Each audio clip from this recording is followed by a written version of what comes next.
So, if you're new to the channel, this is your first time seeing us complete a game, I do not skip credits. I believe that the men and women who worked on this game deserve their time on screen, so we do give them their due diligence. We will let credits roll. But in the interim, I'll go ahead and review the game, look over the different elements of the game that you can see below me, give them a score, an overall score, and whether or not I would or would not recommend purchasing this game. So, first and foremost, graphics. If you're new here, you probably don't know, but I don't really care about graphics too much. I'm not a big graphics fan. Graphics are fine, but I don't put a premium on them. That having been said, graphically, this game is definitely a step up over The Evil Within. Looks a heck of a lot better. Their character models were really well done. I like that they were able to add actual expressions to their faces, like they were able to add like wrinkles to the forehead when they looked worried, like the wrinkles around the eyes when they squinted, that whole sort of thing. It was all there.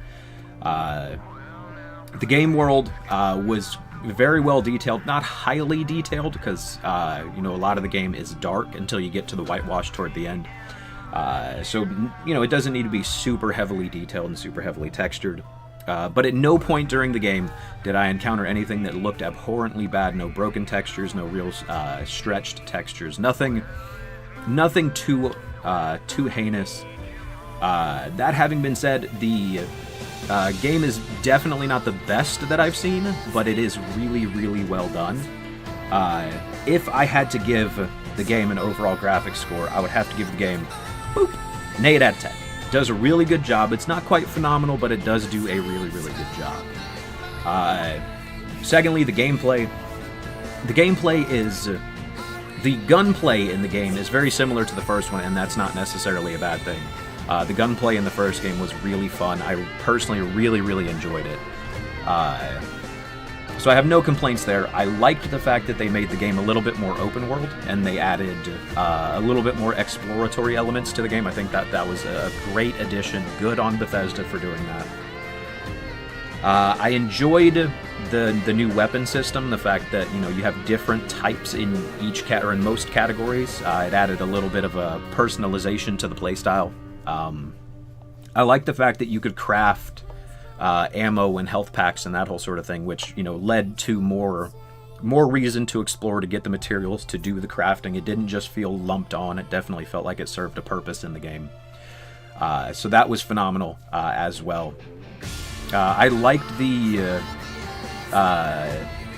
weapon parts system, although it seemed that the weapon parts were a little Spartan considering how much they cost. You were really locked into 1 or 2 guns unless you wanted to get like minor improvements to the other guns in the game. There's a secret ending, by the way, in case it's for YouTube. What do you mean, Aleva? I'm confused. But no, all around, I really enjoyed the gameplay.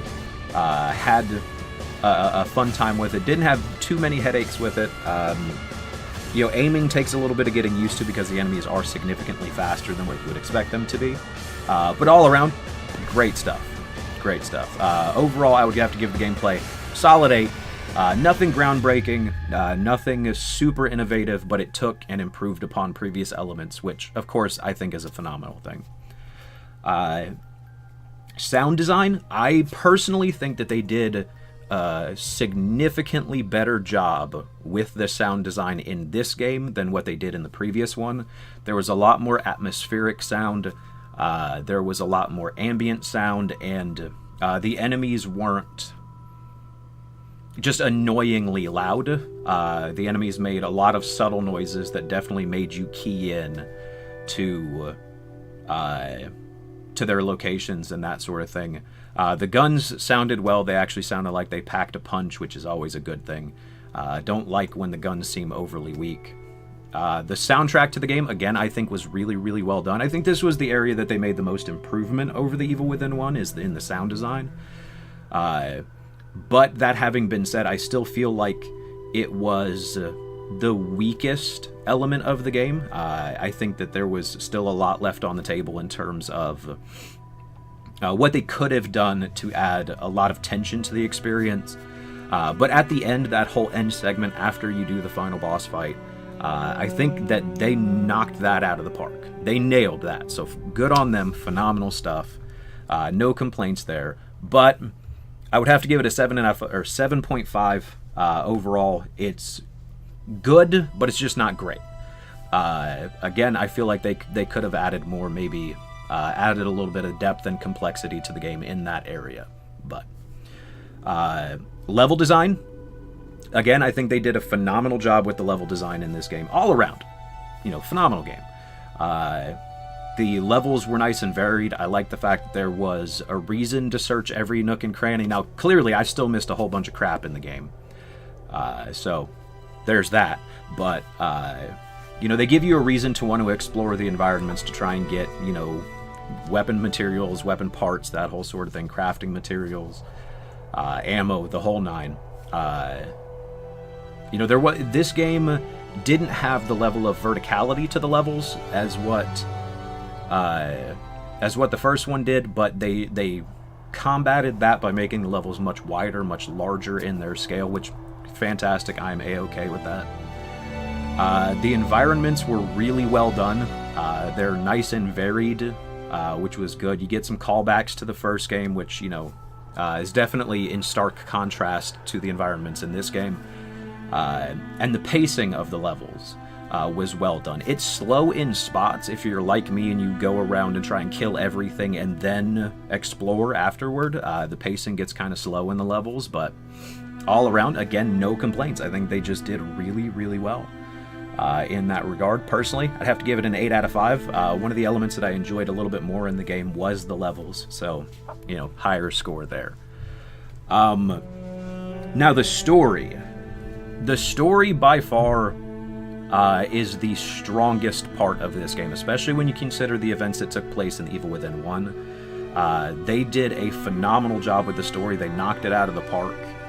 I was worried that they were going to take the cheap, he's been in the stem the whole time, and, it was all in his memory kind of route, or, none of it actually happened. I was worried that they were going to do that, but they didn't. They added a nice bit of closure to the ending, but it doesn't seem like it's finished, if that makes sense. There were a few times in the game where it's like, oh, maybe I can trust Kidman. Well, maybe I can't trust Kidman. Oh, maybe I can, maybe I can't. There was that nice back and forth, and their characters were really well written. There was a lot of complexity to the characters. They each had their own motives and their own reason. I hated hipster photographer guy. He just really got on my nerves. But that is also the mark of a good character, is if they can get you to hate this character. So I think that they did a really good job there. None of the antagonists seemed thrown in for the sake of throwing in another antagonist. So that was a phenomenal part of the game as well. I honestly think that the story is, like I said, the strongest part of this game, and it is the most redeeming aspect of this game overall. So personally, I have to give the story a solid 9. It is by far my favorite part of the game. It is, in my opinion, a phenomenal story. Meebon, thank you very much for the 10-bit cheer. I appreciate that, buddy. I do. So, what does this mean? Just a second. Got a cutscene here.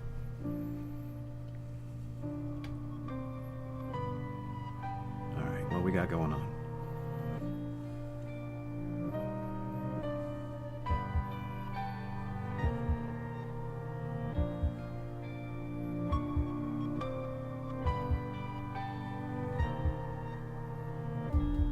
So we left Kidman behind.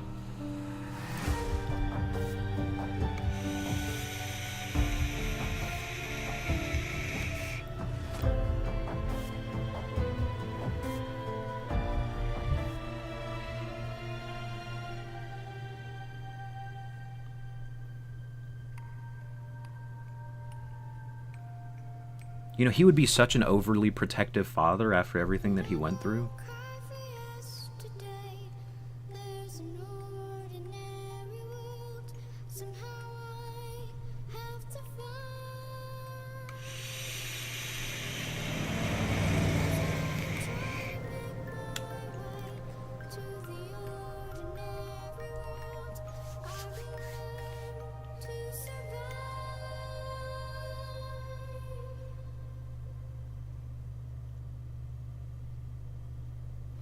Well, this is a little bit longer than I had anticipated.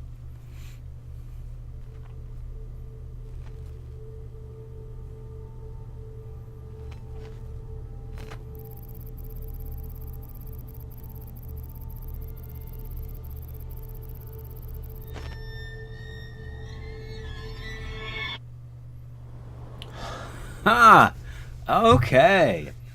So the potential was set up for a third game. The potential is definitely there, but it's not in your face, which I think is fantastic. That is awesome. Leaving it open ended, but nothing concrete. Fantastic.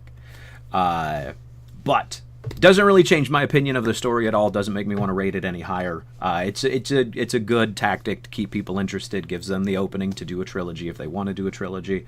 But it's non-committal enough that they don't have to. So fantastic. Loved it. Overall, though, my overall opinion of the game is as follows. Boom. 8.5. I would love to give the game higher than an 8.5, but I can't. Because for me, 9 to 10, well, 9 is a phenomenal game.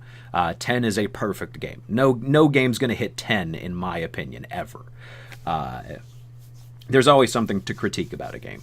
But I can't give it phenomenal because it does lack in the sound element and it wasn't super innovative in the gameplay department. If they had taken a few more risks and tried to do something unique, I could have given it a higher score. I could have given it a 9. But total, it's a solid 8.5. Would I recommend this game? Absolutely. If you can get the first game, play through the first game first, and then play the sequel. Is it worth $60? I got 19 hours and 12 minutes out of it, so that's roughly a $3 per hour entertainment value there. If that's too expensive for you, try and get it on a sale. But personally, I would honestly say that this game is absolutely worth the $60 at full retail. But yeah, that's just me. That's just my opinion. What did you guys think? What do you think overall? New Game Plus has been added to